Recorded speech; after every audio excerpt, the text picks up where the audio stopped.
Dear Papa Dudut,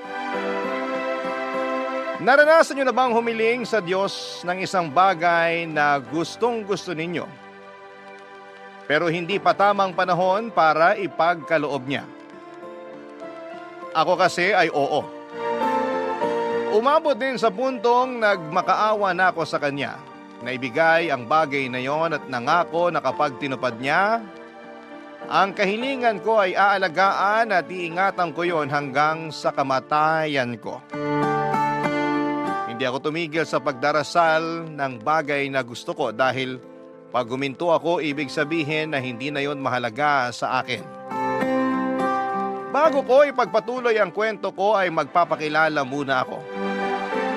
Ako si Maricon, 32 years old at taga Marikina. May asawa ko si Daniel na nagtatrabaho bilang admin assistant sa isang private company sa Ortigas. Ako naman ay nasa bahay lang. Ang pinagkakabalahan ko ay gumawa at magbenta ng mga kakanin tulad ng biko, puto at maha blanca para kahit papaano ay may libangan ako.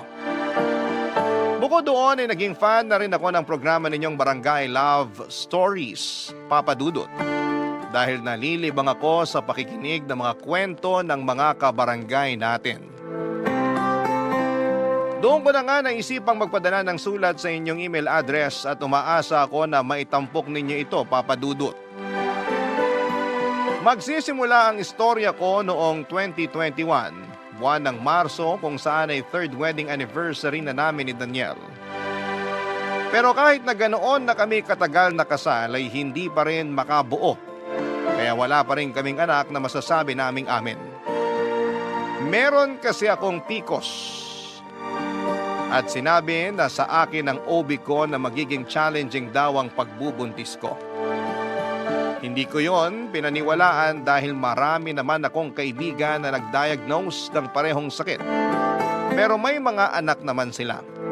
Kaya nga buo ang pag-asa namin ni Daniel na magkakababy rin kami, lalo na at pareho namin gusto at hinihiling yon.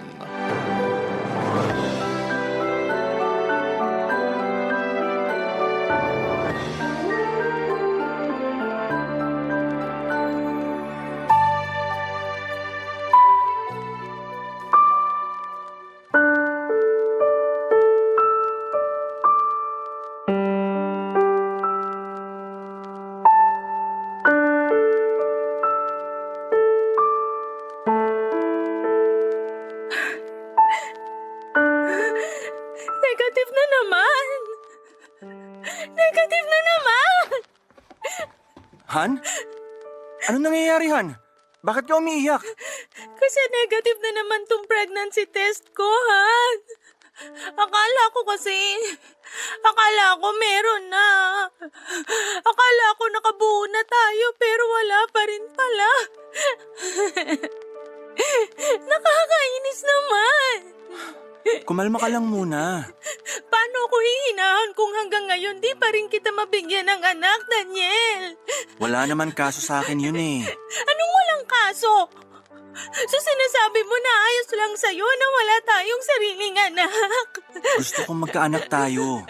Pero kung hindi pa pinagkakaloob ng Diyos, anong magagawa natin? Kaya kumalma ka na. Kung bakit kasi sa dinami-dami ng mga tao, kasama pa tayo sa mga minamalas na di magkanak.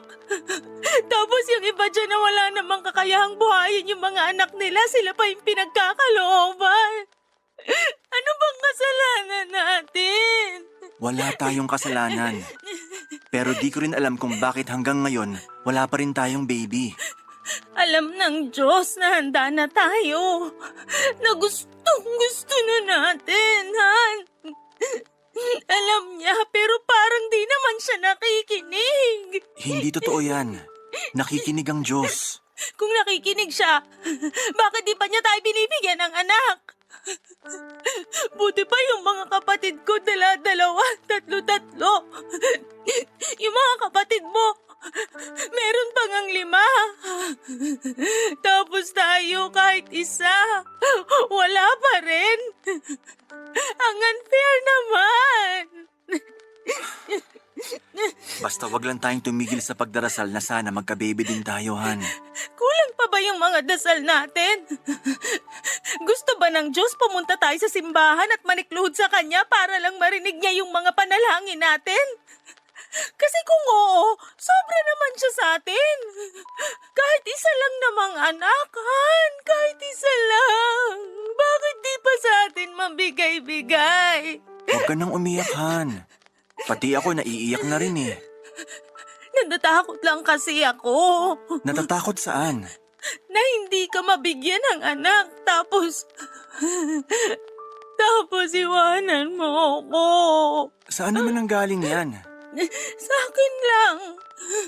Naisip ko kasi ganun nangyari sa dati kong kaklase nung college eh. Biruin mo. 7 taon na silang magkarelasyon at 4 na taon ng kasal pero wala pa rin silang anak. Ayun. Pinagpalit siya ng mister niya sa iba. At dun pa talaga sa bayarang babae na nabuntis nun. Tapos, may kakilala pa ako na iniwan din ng mister niya kasi di sila nabubuhayan ng baby. Laging nalalaglag dahil di raw makapit. Gustong-gusto na raw magkaanak nung lalaki kaya bumuntis ng iba at iniwan din yung kakilala ko. Hindi naman ako katulad ng mga lalaking yun, no? Kahit na gusto ko nang magkaanak, di ko magagawang iwan ka para lang matupad yung pangarap ko. Gusto ko maging tatay, pero ikaw yung magiging nanay ng baby natin, Han. Baka sinasabi mo lang yan ngayon pero bukas makalawa magbago na isip mo ha. Baka mamaya makakilala ka ng ibang babae na may kakayahang bigyan ka ng anak. Tapos... Kung gagawin ko yun, edi hindi ko na tinupad yung sinumpaan natin sa altar na magsasama sa hirap at ginhawa. Tsaka mahal kita, Han. Ikaw yung pinakasalan ko. Ikaw yung gusto ko maging nanay na magiging anak ko. Ngayon kung wala pa talaga o kung hindi talaga tayo pagkakalooban ng anak, ayos lang basta magkasama tayo. Buo na rin naman yung pamilya natin kahit tayong dalawa lang. Iba pa rin yung may anak, Han. Lalo na yung nanggaling sa atin kasi mas lalong magiging masayang pamilya natin. Kaya nga wag tayong mapagod sa pagdarasal sa Diyos. Magtiwala tayo sa magagawa niya at wag na natin siyang questionin. Kasi naniniwala ako na darating yung panahon na magiging magulang din tayo, Han. Salamat, Han. Di ka talaga pumapalya na pag-aani yung nararamdaman ko. Mabuti nandyan ka. Hindi ko kasi alam gagawin ko kung wala ka. Hindi ako mawawala. Lagi mo akong maaasahan.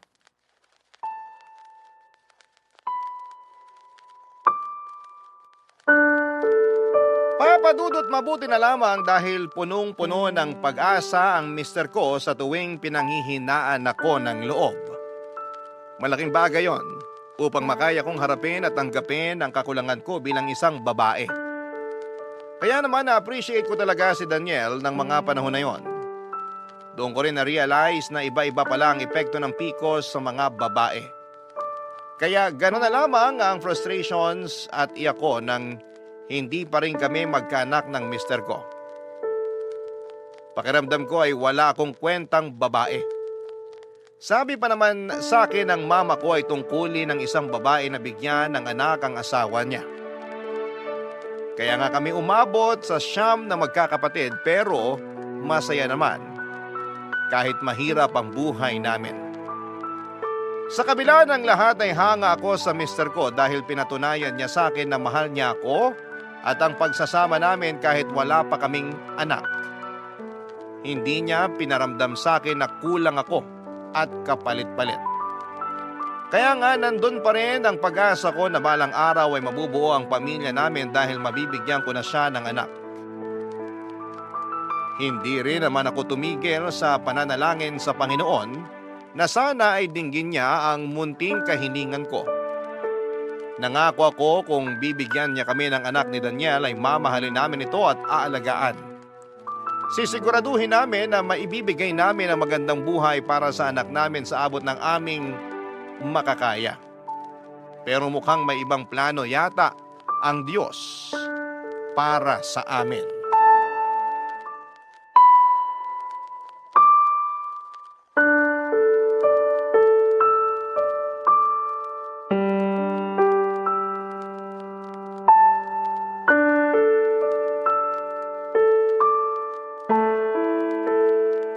Anong sinasabi mong gusto mong mag-ampon?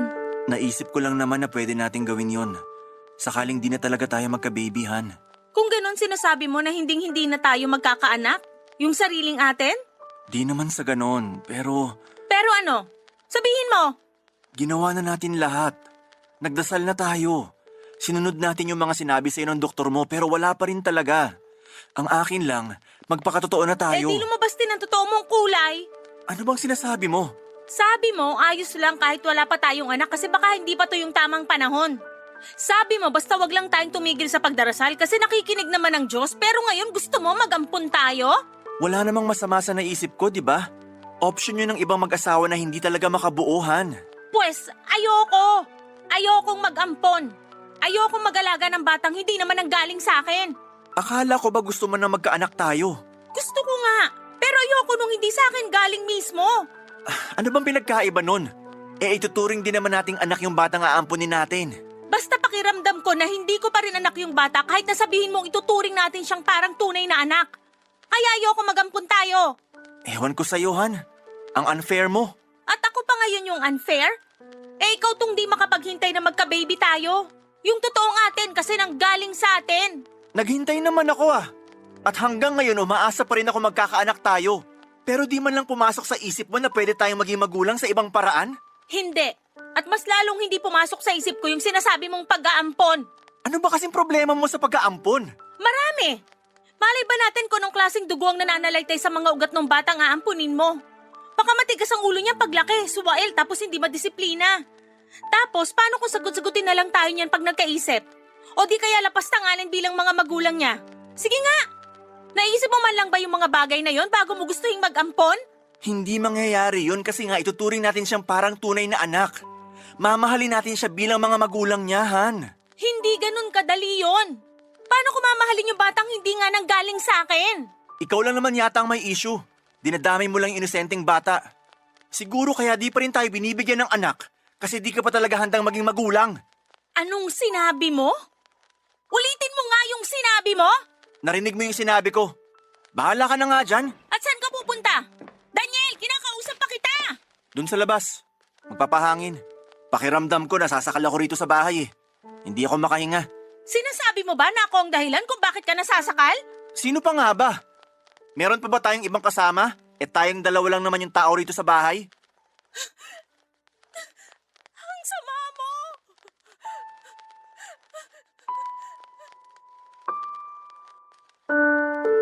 Papadudot tutol ako sa plano ni Daniel na mag-ampon. Dahil gusto kong maranasang dalhin sa sinapupunan ko ng 9 na buwan ng magiging anak namin. Saka hindi ko rin mapigilang mag-alinlangan sa gusto niyang mangyari dahil hindi naman namin kadugo yung batang gusto niyang ampunin. Pero sinabi ni Daniel na malayo nilang kamag-anak yon, anak ng second cousin niya na maagang naulila dahil namatay ang nanay pagkapanganak sa bata. At pagkalipas lang ng 1 linggo ay naaksidente sa motor ang tatay nito. Tanging lola noong bata ang nag-aalaga pero matanda na rin ito at sakitin pa. Papadudot kahit na malayong kamag-anak nila yon ay ayoko pa rin at sa huli nirespeto ni Daniel ang desisyon ko pero pinaramdam niya sa akin na malungkot siya dahil sa hindi ko pagpayag sa kagustuhan niya. Nagsimulang lumamig ang pakikitungo sa akin ni Daniel, bagay na kinatakot ko ng husto. Nag-overthink na naman ako na baka iwanan ako ng mister ko o mambabae siya kasi wala akong kakayahang bigyan siya ng anak. Doon ko na muling inisip yung kagustuhan niyang mag-ampon at kahit na hindi ko masyadong gusto ang ideya ay sumang-ayon na lamang ako. Kinausap ko si Daniel at sinabi ko sa kanya na payag na akong ampunin ang malayong kamag-anak nila, yung pamangkin niya sa pinsan, Papa Dudut. Barangay Love Stories. Barangay Love Stories. Magdadalawang buwan na yung baby nang mapunta sa amin at aaminin kong kahit papaano ay nakaramdam ako ng saya noong nahawakan ko na rin siya. Pero nandun pa rin yung bitterness kasi hindi namin siya dugot laman at hindi ko kaya ang magdala sa sinapupunan ko ng 9 na buwan. Alam ko na maunawaan ako ng mga nanay na nakikinig ngayon sa Barangay LS kung bakit ako nagkakaganito. Life-changing kasi ang pagbubuntis at panganganak, bagay na hindi ko naman naranasan dahil sa kondisyon ko, Papa Dudut. Sa kabila ng lahat ay naging masaya pa rin ang pamilya namin nang dumating ang baby boy namin. Kahit papaano ay nakumpleto kami at natupad ang pangarap naming magkaanak. Pero kung may labis na masaya sa amin si Daniel yon. Kasi sa wakas ay meron na siyang matatawag na anak. Lalo kong napatunayan kung gaano na nga niya kagusto na magka-baby kami kahit na lagi niyang sinasabi noon na ayos lang ang pagsasama namin kahit na wala kaming anak. Kaya naman nakaramdam din ako ng pagtatampo sa kanya pero hindi ko na namang pinahalata pa. Sa aming dalawa, si Daniel ang mas naging maasikaso sa baby namin, Papa Dudut.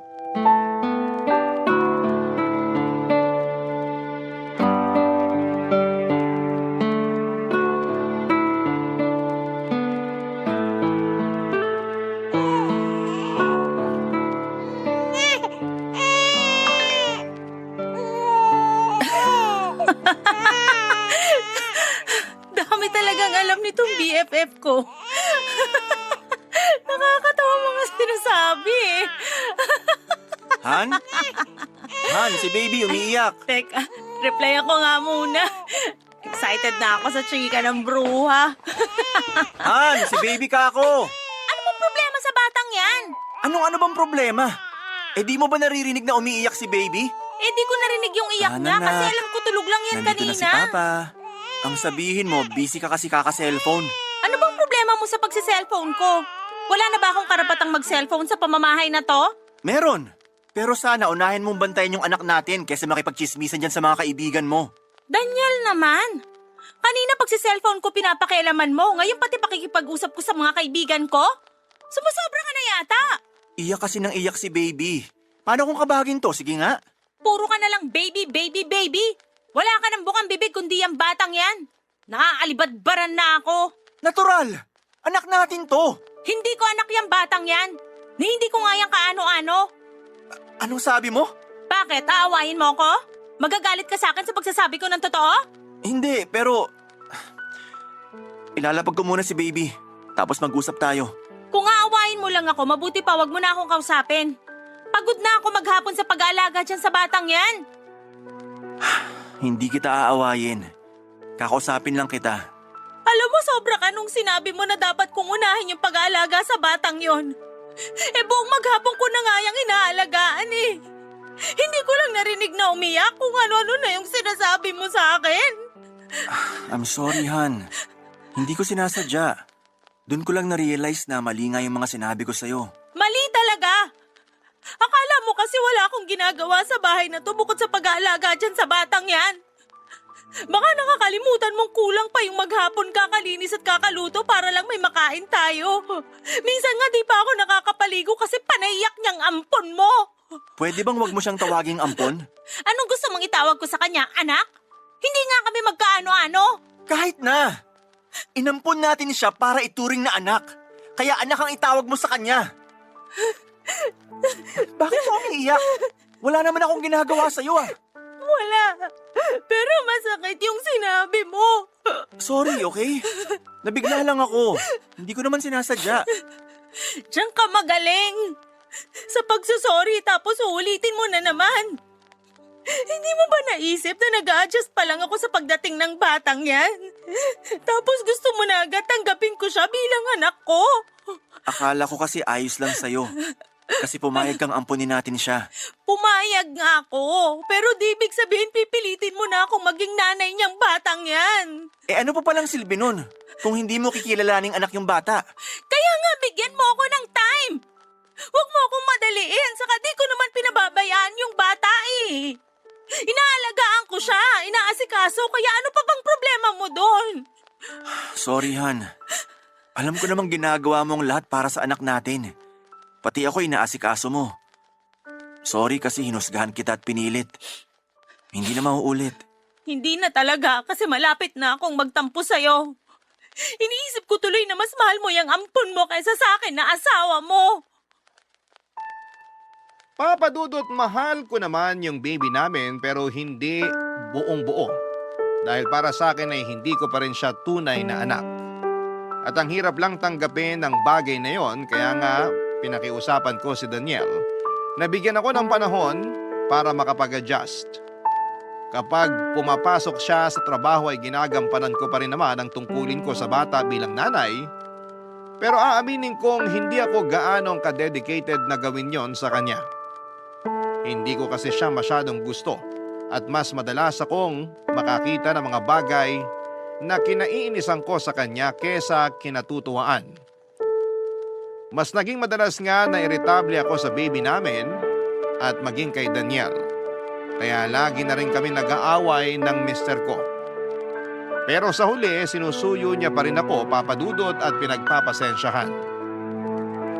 Hindi niya ako matiis at lagi niya rin akong kinakausap ng masinsinan tungkol sa mga bagay na dahilan kung bakit hindi ako masyadong affectionate sa baby namin.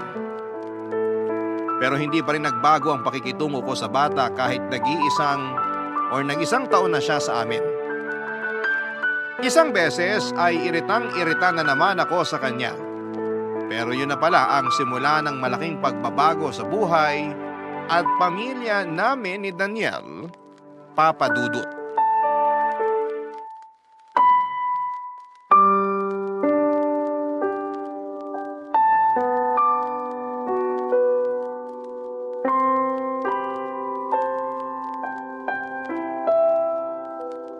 Oh my gosh! Oh my gosh! Daniel! Daniel, halika rito! Ano ba yun, Han? May nangyari ba sa'yo? Wala! Ay, meron pala! Merong nangyari sa akin at sigurado akong matutuwa ka kapag nalaman mo. Matutuwa ba talaga ako? Bakit ka naiiyak dyan? Hindi lang kasi ako makapaniwala na dininig na ng Diyos yung matagal na nating panalangin. Oh, tingnan mo tong pregnancy test. Dali, tingnan mo. Patingin nga. Totoo ba to? Oo, Han. Totoo yan. 2 linya. Ibig sabihin positive. Buntis ka? Magkaka-baby na ulit tayo? Oo, pero this time yung galing na talaga sa atin, Han. Salamat sa Diyos! Kasi tinupad niya yung hiling natin. Oh, bakit ka naman naiiyak dyan? Di ba dapat masaya lang tayo? Oo nga, pero di ko mapigilan eh. Masaya naman ako pero kakaiba lang yung kasiyahan ko kasi sa wakas magkakaanak na tayo, Han. Naranasan ko na rin naman maging ama simula nung dumating yung panganay natin. Kaya nga lalo ko na-excite na maging tatay ulit. Ako rin. Excited na ako maging nanay sa baby na nanggaling sa akin, Han. Matagal ko na kasing pangarap na maranasang magbuntis tapos nagkatotoo na. Kumpleto na ang pamilya natin. Matagal na kumpleto ang pamilya natin. Madadagdagan lang ng miyembro kaya mas magiging malaki. Sigurado ako matutuwa ang panganay natin kasi magiging kuya na siya. 1 taon pa lang naman siya. Hindi pa niya maiintindihan yon. Sa bagay, pero excited lang akong ibalita sa kanya. Ikaw talaga? Unahin mo munang sabihan yung parents at mga kapatid mo. Sigurado ako na matutuwa sila pag nalaman nila yung magandang balita. Lalo na sina mama at papa, tagal na nilang gustong magkaanak tayo. At natupad na naman yun nang dumating sa buhay natin ang panganay natin, Han. Oo nga, pero iba pa rin naman yung totoong galing sa atin talaga. Sa bagay, may punto ka rin naman. Alam mo, siguro nakita ng Diyos na handa na tayo maging magulang nung nag-ampun tayo, kaya pinagkalooban na niya tayo ng anak. Ha? Ganun ba yun? Pakiramdam ko lang. Bakit? Mali ba ako? Di naman sa ganun, pero pwede bang wag mo muna masyadong i-involve dito yung panganay natin? Bakit naman? Anak natin siya.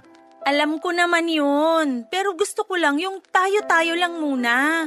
Ikaw, ako, saka yung magiging baby natin. Anong ibig mong sabihin? Hindi ko rin alam. Basta, Labo mo naman, Han. Yung panganay na naman natin yung pinagdidiskitahan mo. Wala naman siyang ginagawang masama sa'yo. hindi Hindi ko siya pinagdidiskitahan, no? Yun kaya yung tono mo. Pinagsasasabi mo. Masyado ka lang advance mag-isip. Saka ayang ka na naman eh. Mas kinakampihan mo na naman yung batang yun kesa sa akin na asawa mo. Malamang nakampihan ko siya. Wala pa naman siyang kakayahang ipagtanggol yung sarili niya. Ikaw tong matanda. Ikaw dapat mas nakakaintindi. Gusto mong i-echipwera yung panganay natin, anak din naman natin yun. Pag-aawayan pa ba natin to? Kasi kung oo, sayang naman yung magandang balita, di ba? Ikaw kaya nag-umpisa. Huwag mo ibalik sa akin yung sisi. Ang saya-saya lang natin kanina tapos kung ano-ano na yung sinasabi mo dyan. Papa Dudut, nagkatampuhan kami ni Daniel ng araw na yon pero naayos din naman kalaunan. Ako ang nagsorry sa kanya kasi alam ko na na-offend ko siya sa mga sinabi ko. Hindi lang din talaga napigilan ng bibig ko. Ayoko kasi talagang isali ang panganay namin sa kasiyahan naming mag-asawa. Alam ko na medyo selfish yon pero ewan ko ba. Kahit na noong nag-isang taon na sa amin ang batang inampo namin, ay hindi pa rin ganong kalapit ang loob ko sa kanya. Pero isang himala talaga na nabuntis ako kaya naman nagpasalamat kami ng husto sa Panginoon dahil binigyan niya kami ng anak. Napakasaya ko, lalo na noong nalaman kong may buhay na sa sinapupunan ko. Kaya naman ginawa ko ang lahat para alagaan ang magiging anak namin ni Daniel. At nagdoble pa nga ang kasiyahan namin nang may makumpirma kami sa first ultrasound ko. Kambal ang pinagbubuntis ko. Ganon na lamang ang galak at excitement namin ni Daniel dahil sa dobling blessings na pinagkaloob sa pamilya namin. Hindi na kami makapaghintay sa pagdating ng mga anak namin at nadagdagan lang ang happiness nang ibalita namin yon sa pamilya namin. Pero syempre hindi nawala ang mga nagtanong kung ano daw ang plano namin sa batang inampo namin ni Daniel. Walang plano ang mister ko dahil malapit siya sa bata. Pero ako sa totoo lang, Papa Dudut, gusto ko nang isaoli yung batang yon sa pinanggalingan niya dahil magkakaroon na rin naman kami ng mga anak ni Daniel na masasabi naming galing sa aming dalawa, Papa Dudut. Barangay Love Stories. Barangay Love Stories. Mas lalong naging malayo ang loob ko sa panganay namin at ang lagi kong excuse ay buntis ako. Kaya si Daniel na lamang ang nag-aasikaso sa bata lalo kapag day off niya. Kaya ang nangyari, Papa Dudut, ay lalo silang naging close.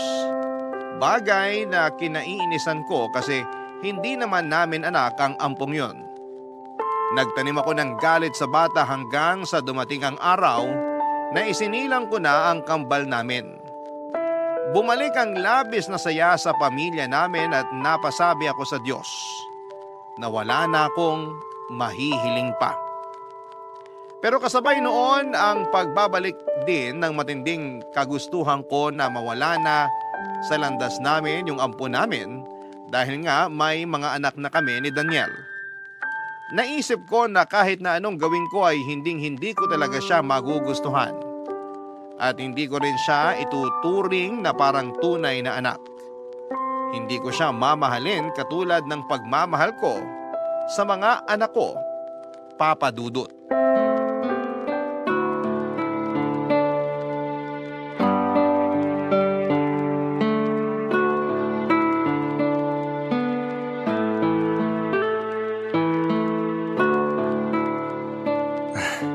Ayan, dyan nga, Han. Sige pa, diinan mo pa. Dito ba? Oo, sige, salatin mo pa. Ayan, sige pa. Ang sarap. Grabe, parang ang dami-dami mo ng lamig sa katawan. Baka kailangan mo na magpabento sa masasya. Di na to kaya ng hilot ko. Baka nga. Pero laking tulong na rin naman ang masahe mo. Nabawasan sakit ng katawan ko. Thanks, Han. The best ka talaga. Naku, ng bola pa. Hindi kaya bola yon. Hindi ka nga rito. Tabihan mo ako sa kama. Hoy, baka ano na naman yung pinaplano mo ha? Alalahanin mo, masakit katawan mo. Oo, pero Pagdating sa labing-labing, ayos na ayos pakiramdam ko. Tumigil ka nga, Daniel. Ito naman, parang binibiro lang eh. Ay, pero alam mo, ang saya-saya ko. Bakit naman? Kasi ang laki na ng pamilya natin. Simula nang dumating yung kambal, nadagdagan ng saya sa bahay natin.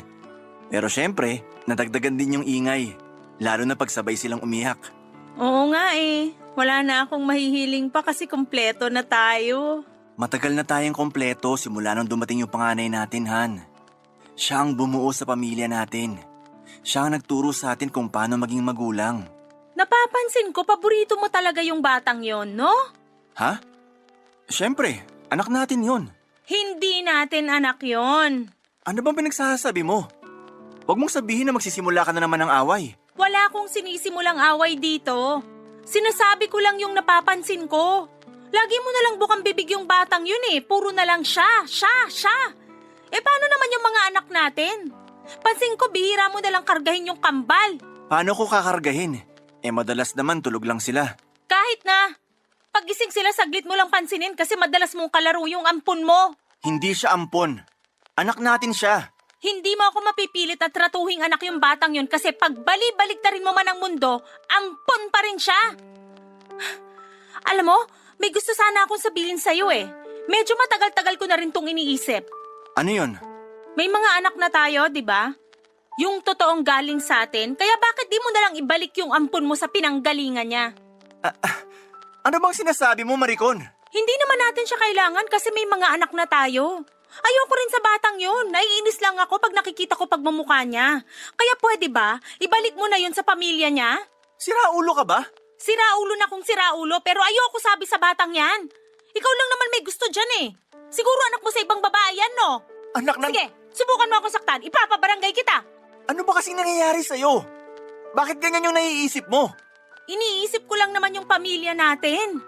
Gusto ko tayo-tayo lang. Ayoko may kaagaw sa atensyon yung mga anak natin. Kaya nga sinasabi ko sa'yo, isoli mo na yung bata. Kung makapagsalita ka, parang nanghiram ka lang ng laruan ah. Alam mo kung di ka pa titigil sa kakasalita, baka mapikon na talaga ako sa'yo. Hindi talaga ako titigil dahil kung pikon ka na sa akin, mas pikon ako dyan sa ampon mo. Peste, panira ng pamilya. Baka nakakalimutan mong pumayag ka na ampunin natin siya. Hindi ko nakakalimutan pero napilitan lang talaga ako noon. At ngayon na may anak na tayo, hindi na natin siya kailangan. Papa Dudut, inaasahan ko nang tututol si Daniel sa naisip ko pero hindi ko akalain na magagalit siya sa akin ng husto. Pero kung galit siya ay mas galit ako dahil may favoritism siya. At kahit na tinanggi niya yon, hindi pa rin ako naniwala. Buo pa rin ang loob ko na isauli niya ang bata sa lola nito dahil may mga anak na kami. Pero naging matigas si Daniel kaya binantaan ko siya. Nalalayo ako at isasama ko ang kambal. Isang araw ay nagulat na lamang si Daniel na nakapag-impake na kaming mag-ina. Plano ko nung umuwi sa bahay ng parents ko dahil ayokong makasama sa bahay namin yung ampon niya. Pinigilan kami ng mister ko pero hindi ako nagpaawat lalo na nung dumating na ang mga magulang ko para sunduin kami. Maging sila isang ayon sa gusto ko na ibalik na lamang sa pinanggalingan nito ang panganay namin. Pero dahil nagmamatigas si Daniel, ay gusto ko siyang turuan ng leksyon. Pinapili ko siya kung kami ng kambal o ang ampon niya. Hindi siya noon nakapagsalita at yon ang naging hudyat ko para iwanan namin siya, Papa Dudut. Sa huli walang nagawa si Daniel kundi ang panoorin kaming umalis sa bahay ng araw na yon. Kaso noong mga sumunod na araw, pumunta siya sa bahay ni Mama at Papa para makipagbati sa akin at suyuin ako. Pero pinanindigan ko pa rin ang gusto kong mangyari. Kaya wala nang nagawa si Daniel kundi ang sumunod sa akin kaysa naman tuluyang kaming mawala sa kanya. Willing talaga ako makipaghiwalay sa asawa ko kung hindi niya ibabalik yung bata sa pinag-ampunan namin. Noong naibalik na ni Daniel ang bata sa lola nito ay bumalik na rin ako sa bahay kasama siya. Muling naging masaya kami kasi dahil sa wakas ay buo na ang aming pamilya. Pero hindi yun nagtagal dahil 1 linggo pa lamang ang nakakalipas ay dinapuan ng malalang sakit ang mga anak namin. Nagsimula lang yon sa madalas na pag-ubo at pagkakaroon ng sipon, gawa ng papalit-palit na panahon. Hanggang sa lumalayon at nauwi sa pulmonya, dahilan para maospital ang mga baby namin. Nanatili rin kami doon ng 3 araw bago unang binawian ng buhay ang isa naming anak. Tapos 9 na oras pagkalipas noon, sumunod namang namatay ang kakambal niya.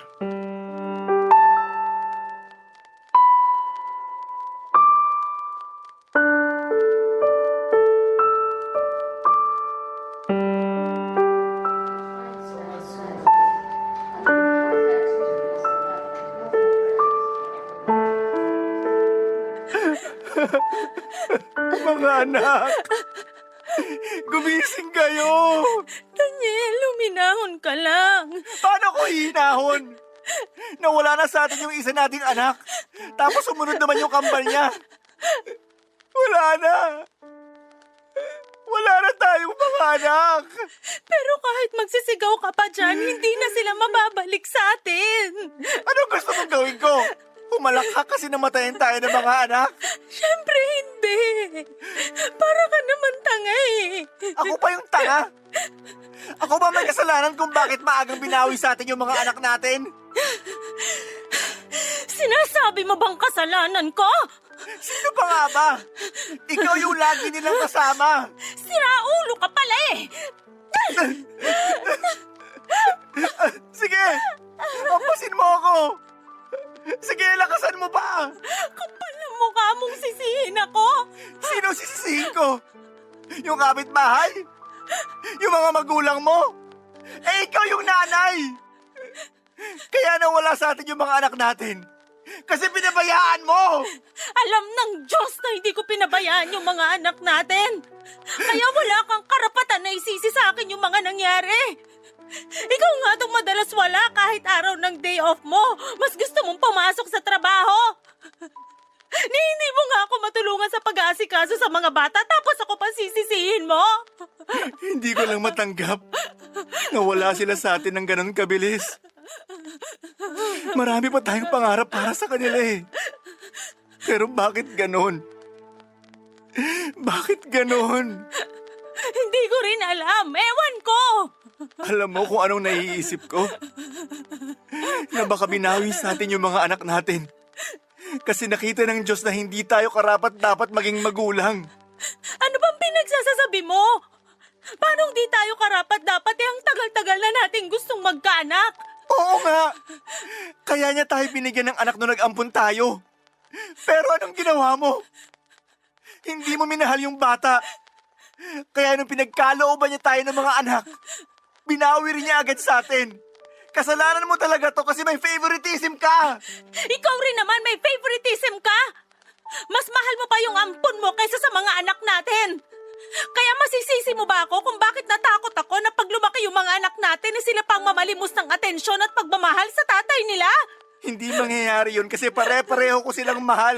Hindi yun ang nakikita ko, Daniel. Kaya wag na wag mo akong sisisihin sa nangyari. May kasalanan ka rin. Hindi lang puro ako. Visit namang buhay to. Pinagkalooban nga tayo. Binawi rin agad. Wala na yung mga anak ko. Hindi lang ikaw ang nawalan ng anak. Ako rin. Baka nakakalimutan mo ako ang nagdala sa kanila sa sinapupunan ko ng 9 na buwan. Ang tagal ko silang hinintay. Tapos mawawala lang sila sa atin sa isang iglap. Kaya nga. Parang hindi ko na kaya. Paano pa tayo magpapatuloy? Kung ang sakit-sakit nung nangyari. Pakiramdam ko nawalan na ako ng dahilan para magpatuloy. Nawalan na ako ng pag-asa na mabuhay. Sobrang sakit mawalan ng mga anak, Papa Dudut. Parang kaming pinatay ng paulit-ulit ni Daniel dahil binawi agad sa amin ang aming kambal. At kahit na umiyak pa kami ng dugo ay alam naming hinding-hindi na sa amin maibabalik pa ang mga anak namin. Pero sa kabila ng lahat ay kinaya pa rin namin ni Daniel na mairaos ang burol at libing ng mga anak namin. Mabuti na lamang at nasa tabi namin ang aming mga magulang para magsilbing sandigan naming mag-asawa. Hinang-hina na kasi kami at hindi na namin alam ang mga gagawin, Papa Dudut. Napakahirap ng mga unang araw at linggo matapos mailibing ang mga anak namin. Hindi kasi kami nagkikibuan ni Daniel at para bang hangin lang kami sa isa't isa pag nasa bahay. Magkatabi nga kami sa kama kapag natutulog pero magkatalikuran naman kami dahil ayaw naming makita ang bawat isa. Pakiramdam ko ay sobrang naging malayo ang loob namin ng asawa ko at kamuntik na nga kaming maghiwalay. Umabot sa punto na umuwi ako sa bahay ng parents ko para doon muna magstay habang hindi pa kami parehong naghihilom ni Daniel. Malaking bagay yung espasyo namin sa isa't isa para mapag-isipan ang mga nangyayari sa buhay namin. Hindi nga nagtagal ay nagkapatawaran kaming mag-asawa at muling nagsama sa iisang bubong, Papa Dudut. Sa kasalukuyan ay pinipilit naming umusad ni Daniel. At kahit na mahirap gawin yon matapos ang mga nangyari ay pinili pa rin naming magpatuloy. Marami kaming pinagsisisihan. Lalong-lalo na ako. Na-realize ko na baka tama siya nang sabihin niya sa akin kaya binawi sa amin ang mga anak namin ay dahil nakita ng Diyos na hindi pa ako handang maging isang ina. Kasi kung handa na ako ay hindi ko ipagdadamot ang pagmamahal ko sa isang bata at ituring ito na sariling anak kahit na hindi ito nanggaling sa akin. Nalulungkot lang ako kasi huli na bago ko yun napagtanto. Pero umaasa ako na sana'y bigyan pa rin kami ng Diyos ng pagkakataon na maging mga magulang kami ni Daniel. Hanggang dito na lamang po ang sulat ko, Papa Dudut, nawa ay kinapulutan po ito ng aral ng mga kabarangay natin. Maraming salamat po kung mapili po ninyo ang istorya na maitampok sa programa ninyo. God bless po sa Barangay Love Stories. Number 1 po ang Barangay LS 97.1 sa puso namin. Ang inyong forever kapuso at kabarangay, Maricon. Dear Papa Dudut, ako nga pala si Bea, 20 years old, isang aminadong conservative. Mula sa pag-iisip, sa galaw at sa pananalita, isama mo na rin ang pananamit ko. Lagi akong tinatawag na manang ng mga kakilala ko. Nung una ay naiinis ako dahil hindi naman kasalanang maging isang conservative. Pero nang tumagal ay nakasanayan ko na. Ibit-balikat na lamang ako lagi sa tuwing may nangpupuna sa pinili kong identity. Hindi naman ako naapektuhan. Masaya at tanggap ko na kung sino at ano ako. Kung gaano ako ka-conservative. Gano'n naman ka-liberated ang nanay ko. 20 years old siya noong isinilang ako at hindi ko nakilala ang tatay ko. Hindi rin naman nagkwento ang nanay ko. Hindi ko hinanap ang tatay ko at hindi naman ako pinilit ng nanay ko na gawin yon. Sa pagdadalag ko ay mas naging malinaw sa akin ang relasyon namin ng nanay ko. Malabo at malayo. Hindi kasi kami naging close noong nagdalaga na ako. Malaking dahilan noon ang pagkakaiba naming dalawa, Papa Dudut. Hindi ko naman sinasadya, lagi na iparamdam sa kanya na hindi ako komportable sa tabi niya. Hindi rin naman niya pinipilit ang sarili niyang makipaglapit sa akin. Isang bagay na nagustuhan ko sa nanay ko. Bukod doon ay wala ng iba pa. Malimit kaming mag-usap maliban na lamang kung may kinalaman sa pag-aaral ko o sa pagkain sa bahay. Hindi ko siya nakikwentuhan dahil iniiwasan ko siya, Papa Dudut. Minsan ay napuyat ako sa kakahintay sa kanya dahil may assignment ako sa school at kailangan ko siyang ma-interview. Ayoko sanang gawin pero kailangan. Lumati na lang siyang lasing at pasuray-suray habang ako ay nakaismid na nakatingin sa kanya, Papa Dudut.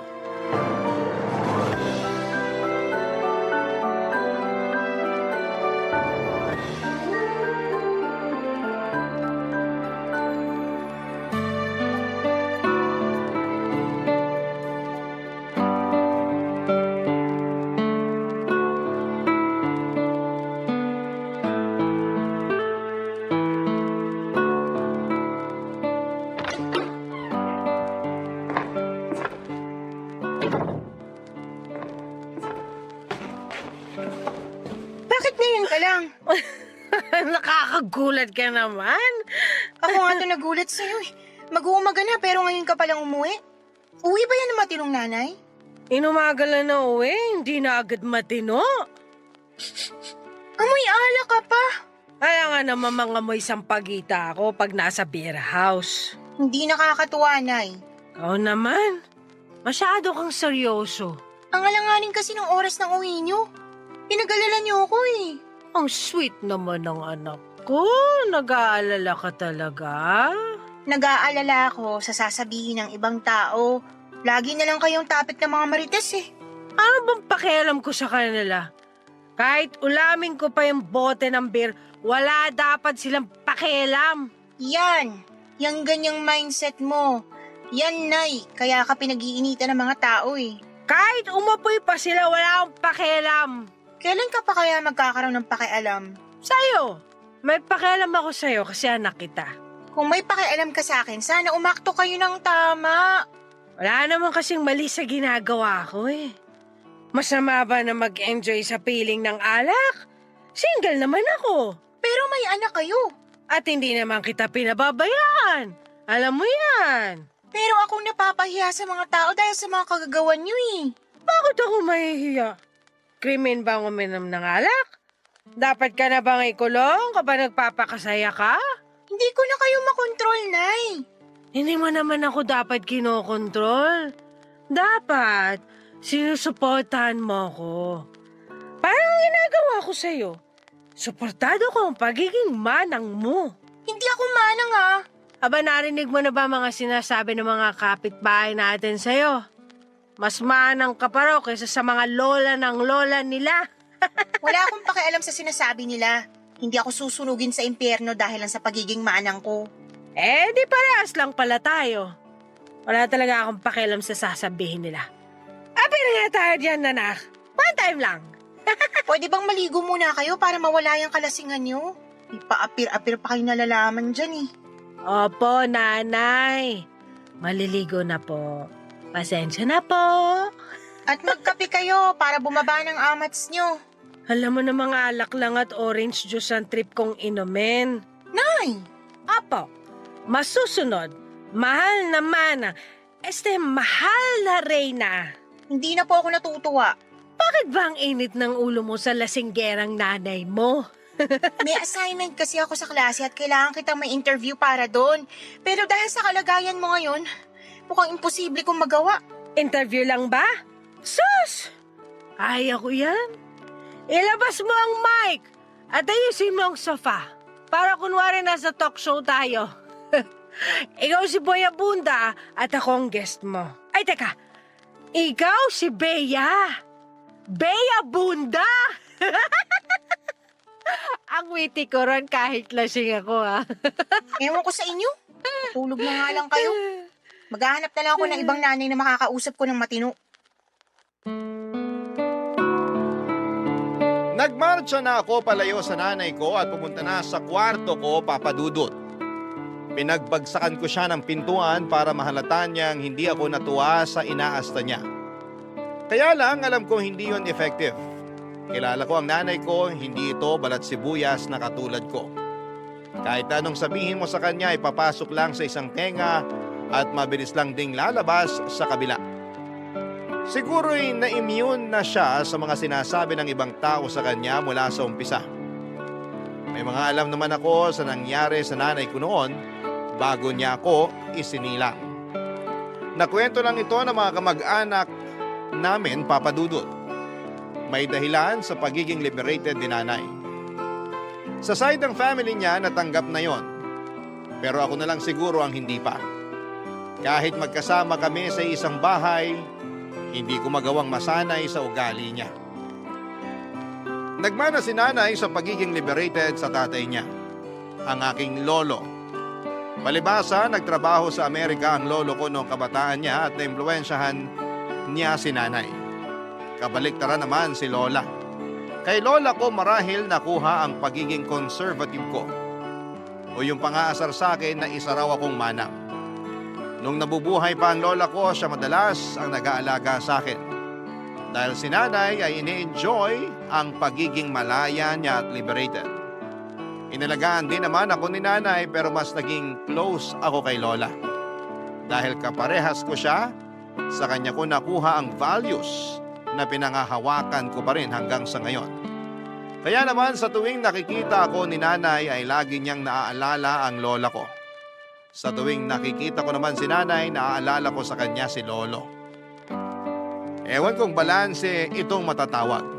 Pero para sa akin ay hindi. Dahil ang pagkakaiba namin ang siyang dahilan kung bakit hindi kami magkasundong dalawa, Papa Dudut.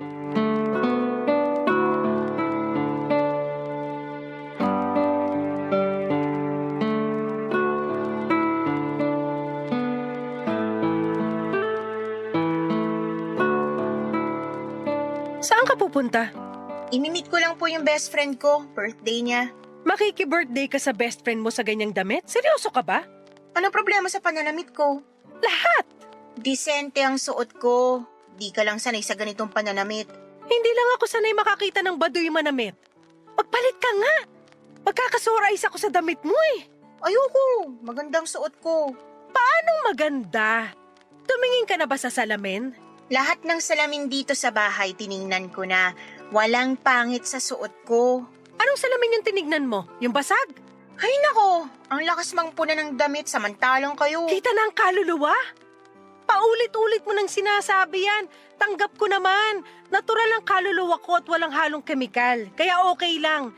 Pero yung suot mo ngayon, natural at puro kemikal na kabaduyan. Sige nga, anong masama sa suot ko? Naka-turtleneck ng floral at long sleeves pa. Sa Baguio ba ang birthday? Nilalamig ka, girl? Magkakatonsillitis ka ba kapag hindi ka gumamit ng floral na turtleneck? Regalo to ni Lola sa akin. Kahit regalo pa yan ng guardian angel mo, dapat hindi mo tanggapin. Tapos ipaparis mo sa naguhumiyaw na tiger print na palda? Tapos rubber shoes na pula? Anak ba kita? Nasa nagdadala lang yan. Eh hindi mo nga madala ng maayos.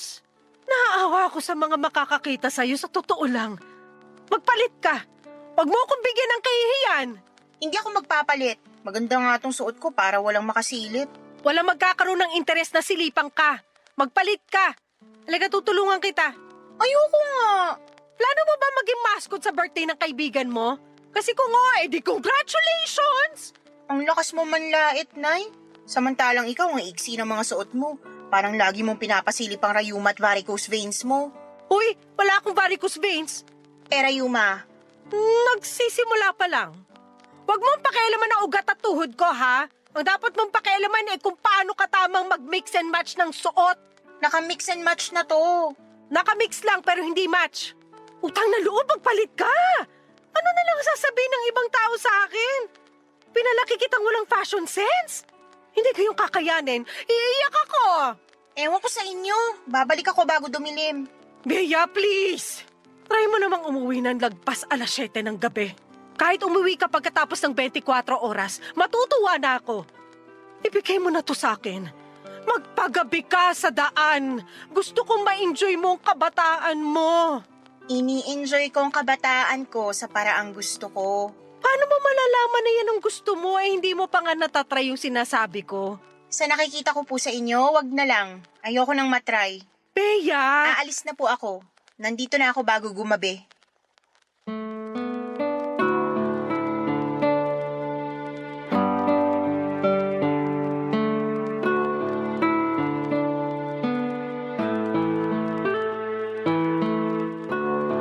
Papa Dudut, nagmamadali na akong lumabas para hindi na makahabol si nanay ng satsat sa akin. Sa mga ganong sitwasyon lang niya ako madalas binubungangaan. Kapag napapansin niyang sumusobra na ang pagiging conservative, umanang ko. Gusto niyang masubukan ko na magwalwal kasama ang mga kaklase kong nag-aaya sa akin sa inuman o kaya ay magpagabi. Pero hindi ko kasi nakahiligan yon. Iniisip ko pa lamang ay para na akong nasusuka. Hindi kaya ng sistema ko na lunukin ang lifestyle ng nanay ko. Marami pa siyang gustong ipasubok sa akin, Papa Dudut. Tulad na lamang ng make-up, ilang beses niya akong binibilhan ng make-up pero lahat ay pinamimigay ko lang. Bukod kasi sa hindi naman ako marunong gumamit noon ay hindi ko rin nakikita ang kailangan ko pang gumamit noon. Tanggap naman Ang itsura ko, Papa Dudut. Hindi para sa akin ang makeup. Ang isang bagay nga na hindi ko magawang tanggapin mula sa nanay ko ay yung pagpupumilit niya sa akin na magparitoke. Nakahanap kasi siya ng buy one take one promo nung selebrasyon ng Mother's Day sa isang beauty clinic. Ilang araw niya akong pinipilit na maghanap ng ipaparitoke sa mukha ko. Ilang beses siyang nagmakaawa para may kasama siya. Nagsuggest siya na magpalaki raw ako ng dibdib o kaya ay magpakapal ng labi dahil yon ang uso. Nagulat ako sa mga gusto niyang mangyari at sinabi kong kasalanan sa Diyos ang gawin yon, Papa Dudut. Tinawanan lamang niya ako at sinabing marunong lagi magpatawad ang Diyos, Papa Dudut. Barangay Love Stories. Barangay Love Stories. Sa pagdaan pa ng mga araw ay mas lalong nalayo ang loob ko kay nanay. Lalo kapag nagkakaroon ako noon ng flashbacks tungkol sa pagpapalaki niya sa akin. Kung paano niya kausapin ang mga kaklase at mga kaibigan ko. Hindi na ako natutuwa sa kanya pero dahil nanay ko siya ay kinakailangan kong tiisin kung sino siya. Nangako na lamang ako na kapag nakapagtapos na ako ay magmamadali akong umalis sa poder niya. Wala na akong balak magpakita sa kanya o makisalamuha kahit tuwing Pasko o kaarawan niya. Tanging pagpapadala na lamang ng pera ang koneksyon ko sa kanya. Siyempre hindi ko pa rin naman siya pababayaan dahil utang na loob ko sa kanya ang lahat. Pero pinangako ko na hanggang pera lang ang makukuha niya sa akin at hindi ang pangunawa ko. Mahirap lang talagang unawain ang mga prinsipyo ni nanay. Mahirap siyang unawain in general. Dapat nasanay na ako, hindi ba? Dahil 2 dekada ko na siyang kasama. Pero hindi ko maintindihan ang sarili ko kung bakit hindi ko pa rin makuha ang punto niya sa buhay na pinili niya. Hindi na siya bata pero kung umasta siya, akala mo'y teenager lamang at ang nakakainis pa ay parang wala siyang pakialam sa mga sinasabi ko. Parang hindi niya maintindihan na hindi ako okay sa nakikita ko sa kanya. Hindi niya alam na nakakaapekto na sa mental health ko ang mga desisyon niya sa buhay. Lalo na ang mga sinasabi ng ibang tao sa aming dalawa. Pati ako ay nadamay na sa mga chismis ng mga kakilala namin. Kung siya'y walang pakialam, ako naman tong laging nasasaktan.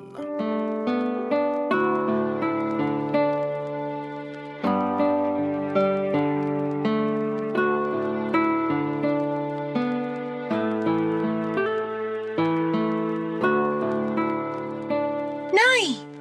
Ano na naman itong pinag-uusapan ng mga marites sa kanto natin? Aba malay ko, hindi naman kami close. Ikaw na naman ang tampulan ng chismis. Kung di pa ako napadaan doon sa tindahan ni Aling Miding, hindi ko pa malalaman na ikaw na naman ang topic. Ano na naman ba ang napansin nilang mali ko? Sige nga, isplok mo sa akin ang mga sinasabi ng mga perpektong marites na yan. Totoo bang namimigay ka ng kondom sa mga binata sa kanto natin? Oo! Regalo ko yun para sa mga malilikot na binata. Mahirap na. Baka hindi pa sila handa magkaroon ng mga anak. Condom is the key. Hindi nyo ba alam na nakakahiya yun? Lantaran yung pinakita sa mga tao na inaabutan mo ng mga kondom yung mga binatang yun. Hindi lang inabutan. Pinagsabihan ko pa. Tsaka tinulungan ko kung paano gumamit. Baka mabutas nila di talo rin. Naririnig nyo po ba mga sinasabi nyo, Nay? Oo naman no. Mukha lang marumi ang tenga ko pero malinaw ang pandinig ko. Ang ibig kong sabihin, paano nyo nasasabi ang mga ganyang salita? Hindi dapat kayo namigay ng mga kondom. Na-video ka pa at pinakita sa akin habang nagbubukas ng kondom para ituro kung paano ang tamang paggamit. Baka lang kasi hindi nila alam baka hindi na ituro sa kanila sa school. Hayaan nyo ang mga magulang nilang magturo nun. Alam mo ba kung gaano ka-awkward para sa magulang na ituro yun sa mga anak nila? Lalo na tayong mga Pinoy. Hindi ka nga nahihiyang abutan ako lagi ng birth control pills buwan-buwan. At dapat nga magpasalamat ka sa akin kasi protektado ka na. Protektado ako dahil hindi ko naman ginagawa ang iniisip nyo. Mabuti naman pero kung balak mo na, Nay! hindi naman kita pinagbabawalan. Sino ba naman ako? Maaga nga ako nakabuo, diba? Hindi naman ako nagsisi dahil maganda ka at matino. At sana kayo rin matino. Namigay lang ng condom at pills, hindi na agad matino. Sobra ka namang mang-judge. Mas grabe pang panghuhusga sa inyo ng mga nasa kanto natin. Makahalata naman kayo. Alam ko naman yan, pero hanggang kahulang naman ng mga yon. Hindi rin nila ako kaya, no? Huwag nga sila magmalinis. Alam ko lahat ng baho nila. Pasalamat sila, hindi ako interesadong pagpiestahan ng buhay ng ibang tao. Hindi gaya nila. Wala sana silang pagpipiestahan kung hindi ka pabigay ng mga ichichismis nila sa'yo. Kasalanan ko ba kung interesting ang buhay ko para sa kanila? Ako ata ang artista/vlogger dito sa barangay natin. Bawat galaw ko binabantayan. Pinag-uusapan. Paano hindi babantayan ang bawat galaw nyo? Sobra naman kasi ang ginagawa ninyo. Mukha lang sobrang ginagawa ko sa mga taong kulang ang pangunawa sa mga katulad ko. Ang hirap nyo rin kasing unawain. Lagi na ako napapahamak dahil sa mga ginagawa nyo. Pati ako nadadamay. Minsan ayoko na lang lumabas ng bahay dahil lagi na lang silang may sinusumbong sa akin tungkol sa inyo. Kahit magsumbong sila, ako pa rin ang kampihan mo. Kung alam nyo lang kung gaano kayo kahirap kampihan, Nay. Ang hirap! Kunwari hindi ako nasaktan sa sinabi mo. Tatanggapin ko yan kasi hindi mo pa rin ako maintindihan. Pero tandaan mo, magbubunga ng maganda tong pagiging pakawala ko. Kailan naging magandang pagiging pakawala? Basta, makikita mo. Napailing na lamang ako sa mga walang kwenta at walang katuturan na mga sagot ni nanay. Alam kong kahit na anong sabihin ko ay hindi pa rin ako mananalo sa kanya. Magkaiba talaga kami ng mindset. Kaya hindi niya makita ang punto ko. Hindi ko rin makita ang punto niya. It's a tie. At yun ang nakakainis dahil wala ni isa sa amin ang sumubok pantayan o unawain ang mindset ng bawat isa. Aminado akong ipagtatanggol ko ang nakagisnang kong mga prinsipyo at ibang paniniwala sa tama at mali. Ganon din naman si nanay. Hindi rin niya basta-bastang aabandonahin ang prinsipyo at nakasanayan niya. Lalo't may edad na rin siya. Lalong matataga sa bato ang mga prinsipyo niya kapag tumagal at nadagdagan palalo ang edad niya. Marami pang naging issue si nanay na nung una ay pinalagpas ko. Akala ko kasi marirealize pa niyang mali ang ginagawa niya pero nagkamali ako doon. Minsan ay muntika na siyang madimanda dahil sinuportahan niya ang isang dalaga sa kanto namin para magpalaglag. Nabuntis ang dalagang ito nang hindi sinasadya at hindi siya balak panagutan nang nakabuntis sa kanya. Wala rin siyang trabaho at umaasa lang sa sustento ng kanyang nanay. Matapang na sinuportahan ni nanay na ipalaglag nito ang pinagbubuntis niya. Dahil daw mas lalo lang mahihirapan ang buhay ng isisilang niya kung hindi pa siya handa bilang isang ina financially at emotionally. Napailing na lamang ako nang malaman kong galit na galit ang nanay ng dalagang ito kay nanay. Umabot pa sila sa barangay at nagkainitan ng ulo hanggang sa tinakot siya ng nanay ng dalaga na idedemanda kapag hindi pa siya nagsorry. Hindi nagsorry si nanay. Tinaasan niya ang pride niya at walang nagawa ang nanay ng dalaga. Mabuti na lamang at kapos sa pera ang nanay ng dalaga kaya wala itong ginawang pagdedemanda, Papa Dudut.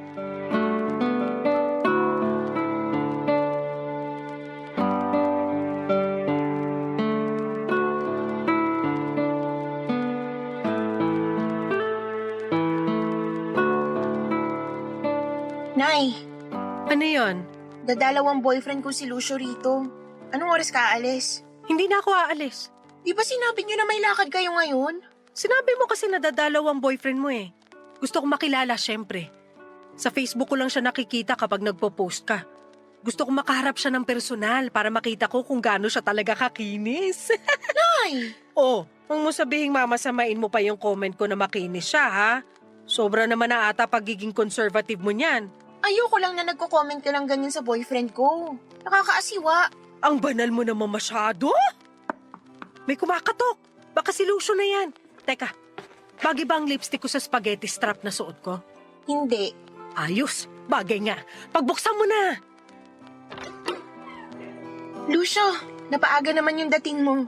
Na-excite lang ako na makita ka. Nakaalis na ba nanay mo? Sa kasamaang palad, hindi pa raw siya aalis. Pasok ka na. Salamat. Hello po. Magandang gabi po, ma'am. Nanay na lang itawag mo sa akin. Makinis ka kaya gusto kita maging son-in-law. Nay! Bakit? Makinis naman talaga siya. Nasa lahi lang po siguro. Oh, Bea, narinig mo yon. Makinis ang lahi ni na Lucio. Kaya magpalahi ka na sa kanya. Chos! Nay, ano ba? Ikaw naman? Binibiro ka lang eh. Lucio, ilang taong ka na pala? 25 years old po. Ah, maganda yan. Mas matanda ka dapat sa babae para ma-handle mo siya ng maayos. Ang hirap pa naman pakisamahan nitong si Bea. Madalas lang po yung toyo niya pero kaya ko naman pong i-handle. Lucio? Ay, tumigil ka, Bea. Banding namin to ng son-in-law ko. Nakakatuwa naman po kayo. Parang ang saya niyo pong maging nanay. Sobrang cool. Si Bea lang naman yung nagtatakwil sa akin. Yung mga kabataan dito sa lugar namin, gusto nila ako maging nanay. Paano hindi ka gugustuhin parehas mong pakawala? Ano yun? Sabi ko po, pakawalan niyo na si Lucio kasi kami naman muna ang magbabanding. Teka, may kondom ka ba dyan, Lucio? Nay, sobra ka na! Nagtatanong lang ako kasi sabi mo magbabanding kayong dalawa. Eh mali ko ba kung anong banding yung gagawin nyo? Gusto ko mag-iingat kayo. Wala po akong kondom na naitatabi. Akong bahala sa'yo. May natira pa ako mula dun sa mga pinamudmud ko sa kanto. Nagpamudmud po kayo ng kondom? Oo, buong araw. Hindi niya kailangan ng kondom. So ginagamit mo na yung pills na binili ko sa'yo? Nagpipills ka, Bea? Hindi! Bakit naman hindi? Sayang naman yun. Baka mag-expire. Yung iba pa naman nakuha ko lang dahil naka-promo. Dahil malapit na mag-expire. Gamitin mo na. Unahin mo yung mga mag-e-expire ngayong taon. Dali na. Lagi niyo na lang ako binibigyan ng kahihiyan. Ano bang nakakahiya sa pills at kondom? Malawak lang talaga isip ng nanay mo. Nakakatuwa nga eh. Hindi lahat ng mga nanay ganyan mag-isip. Thank you, Lucio, ha? Nakahanap na rin ako sa wakas ng kakampi. At dahil dyan, ako na ang bahala sa 1-year supply mo ng condom! Chos! Nainis ako nang magkampihan sina Nanay at Lucio Papadudut. Pinagkaisahan nila ako. Marami pang binida si Nanay sa pagiging liberated niya. Nakahanap kasi siya ng kakampi kaya ang lakas ng loob niyang bumida sa mga bagay na hindi naman tama. Hindi na nga ako sumasali noon sa usapan nila Papadudut. Tuwang-tuwa si Lucio habang nakikinig kay Nanay. Habang ako naman ay nagpipigil na mainis. Ayaw ko lang ipakita na bad trip na ako noon kay Lucio. Kaso hindi rin makahalata si Lucio na hindi na ako komportable sa usapan nila ni Nanay. Nainis akong lalo dahil alam naman niyang conservative ako pero harap-harapan niyang pinakikita na mas pabor siya sa pagiging liberated ng isang tao. Nagtatampo man pero sinikap kong hindi yon ipakita sa kanilang dalawa Papadudut. Lalo't nakita kong nagkakasundo na silang dalawa. Siguro'y nagustuhan kong makita na magkasundo ang nanay at boyfriend ko kahit na hindi ko gusto ang paraan nila ng pag-uusap. Hindi rin kasi conservative si Lucio at hindi rin naman siya liberated katulad ni Nanay. Nasa gitna lamang siya. Pero noong pagkakataong nagkaharap at nagkausap na sila, parang na-recruit na ni Nanay si Lucio para maging katulad niyang pakawala. Hindi na ako natutuwa. Kaya naman hinila ko na si Lucio at sinabing may panonoorin pa kaming pelikula sa kwarto. Tinukso kami ni Nanay at sinabing baka magpanggap lang kaming manonood pero iba naman pala ang gagawin namin. Sinabayan niyo ng malakas na tawa ni Lucio. Mas lalo kong nailang at nainis. Kaya ang ginawa ko ay pinauwi na lamang si Lucio at nagpanggap na may kailangan lamang akong tapusin na school project. Naniwala naman si Lucio at hindi nahalata ang totoong nararamdaman ko. Nagpaalam na si Lucio at si Nanay naman ay naghanda na rin para umalis. Nagplano na siyang ituloy ang lakad niya dahil tapos na niyang makilala si Lucio Papadudut. Barangay Love Stories. Barangay Love Stories. Hindi ko na muling pinadalaw si Lucio sa bahay Papadudut. Doon na lamang kami madalas sa bahay nila kapag walang mga magulang nito. Nagtanong si Lucio kung bakit ayaw ko na siyang papuntahin sa bahay at sinabi ko ang katotohanan. Hindi ko gusto na naiimpluwensyahan siya ni nanay at tinawanan lamang ako ni Lucio. Wala naman daw masama sa mga sinasabi ni nanay. Magandang araw na may kakaiba na mindset si nanay para mabalanse ko ang tama at mali. Hindi ko na lamang inimik si Lucio, Papa Dudut. Ayaw ko na lang pahabain pa ang argumento namin. Kahit ano namang sabihin ko, idol ni Lucio ang nanay ko at wala akong panalo doon. Kaya naman iniwasan na lamang namin na mapag-usapan si nanay sa tuwing magkasama kami para hindi masira ang mood ko. Sa wakas ay nakahalata na rin si Lucio. Panay din ang tanong ni nanay kung kailan muling dadalaw si Lucio. Pero kabit balikat lamang ang sagot ko sa kanya. Hindi naman niya ako kinukulit pa. Lagi na lamang kibit balikat ang sagot ko kay nanay sa tuwing may sinasabi o tinatanong ito sa akin na malayo sa prinsipyo ko. Alam ko minsan na nainis na rin siya dahil ayaw ko siyang sagutin ng tama o totoo. E ano bang magagawa ko? Nahuli ni nanay ang inis ko sa kanya. Mabuti nga't nakaramdam na siya na hindi ako komportableng makipag-usap sa kanya. Hindi na rin niya ako pinipilit na sumagot sa tuwing kinakausap ko siya. Nakita na niyang nag-set ako ng boundaries pagdating sa relasyon naming mag-ina. Mas naging payapa tuloy ang buhay ko at hindi na ako napipilitang makipag-usap at makipagbangayan kay nanay. Lalo na sa tuwing may issue ito na may kinalaman sa pagiging liberated niya. Kaya lang meron na namang nangyari at hindi ko matiis na hindi siya komprontahin, Papa Dudut. Hindi na naman ako nakapagpigil ng inis ko, Papa Dudut.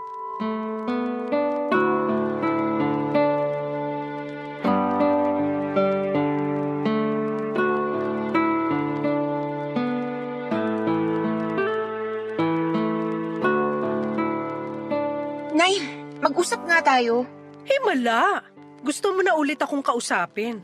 Sa totoo lang, hindi naman ako natutuwang makipag-usap sa inyo dahil puro stress na lang pong inaabot ko sa inyo. Ano na naman kaya ang kasalanan ko ngayon? Bakit kayo nag-post ng video sa Facebook tungkol sa pribadong ginagawa ng magkarelasyon sa kama? Hindi naman sa kama ginawa na magkarelasyon sa video Nay, hindi nyo na naman nakikita ang punto ko eh. Ikaw siguro yung nag-report ng videos ko, no? Hindi lang ako. Paniguradong may iba ring tao na naasiwa sa pinost nyo. Hindi naman sa Facebook tamang i-post ang mga ganyan eh. Eh saan? Dapat hindi kayo nagpo-post ng ganun kahit saan. Pribadong bagay yan. Naku, sa Amerika nga, mas lantaran pa ang mga pinopost nila kaysa sa akin. Gatuldok lang yung pinost ko kumpara sa pinopost ng mga kano. Huwag niyo pong ikumpara ang Amerika sa Pinas dahil kahit 2024 na, hindi pa rin lahat ay bukas ang isipan sa ganon. Kaya nga ako nagpo-post para mabuksan ang isipan ng mga feeling santo ng mga tao sa Pinas. Walang masama sa pag-aano. Tignan mo na, kahit ako nahawa na sa'yo. Hindi ko na rin mabanggit ng diretsahan ng tamang term. Pag-aano na lang nasabi ko para lang makilibel sa pagiging conservative mo. At mali ako sa pagiging conservative ko? Wala namang masama. Yan ang pinili mong daan eh. Kaya hayaan mo lang din kasi ako sa pinili kong daan. Kanya-kanyang trip lang yan. Kanya-kanyang trip talaga? Alam niyo bang hindi trip ng mga magulang ni Lucio ang mga pinost niyong videos?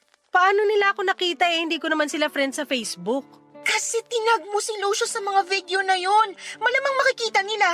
Ay, di sorry. Wala naman ako masamang intensyon dun.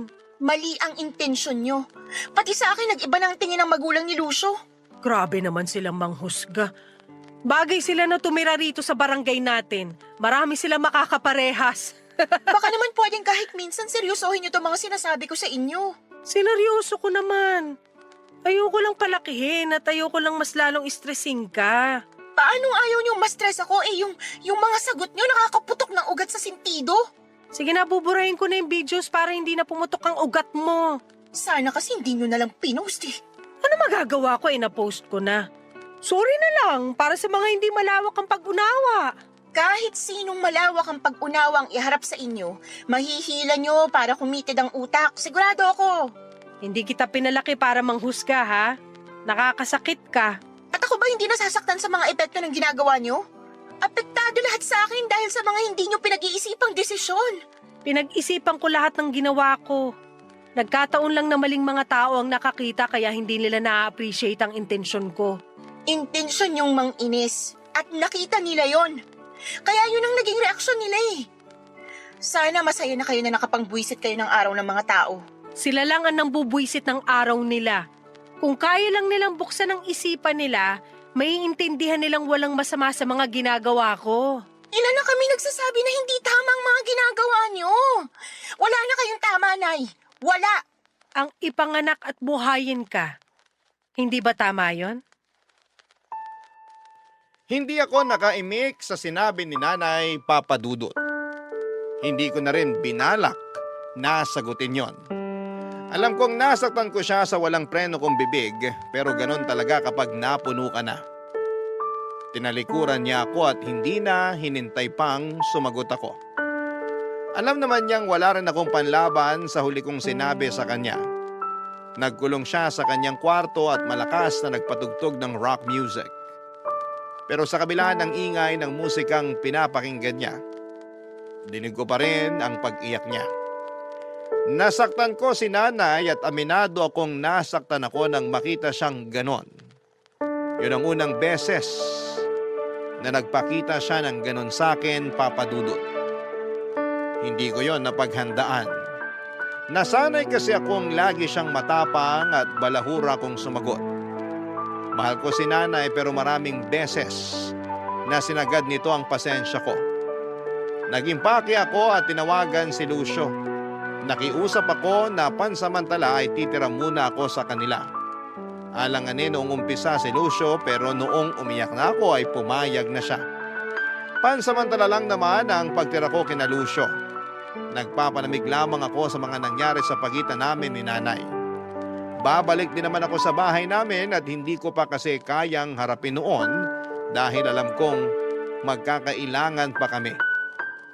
Nag-iwan ako ng sulat kay Nanay na pansamantala ay magpapasama muna ako kay Lucio. Hindi naman niya sinagot ang sulat na yon at hindi rin niya ako minessage kahit sa Facebook or text. Nagsimula na akong tumira pansamantala kay Lucio. Inasikaso naman niya ako pero hindi pa rin nawala sa isipan ko si Nanay. Bihira kong umuwi ang mga magulang ni Lucio. Kapag andun ang mga magulang niya ay madalas lamang akong nagkukulong sa kwarto ni Lucio dahil nahihiya ako. Baka kasi hindi pa rin nila mapatawad ang ginawang pagpo-post ni Nanay ng malalaswang videos sa Facebook. Siguro inabot ako ng 2 buwan sa bahay ni na Lucio bago ako nagpasyang umuwi ng bahay, Papa Dudut.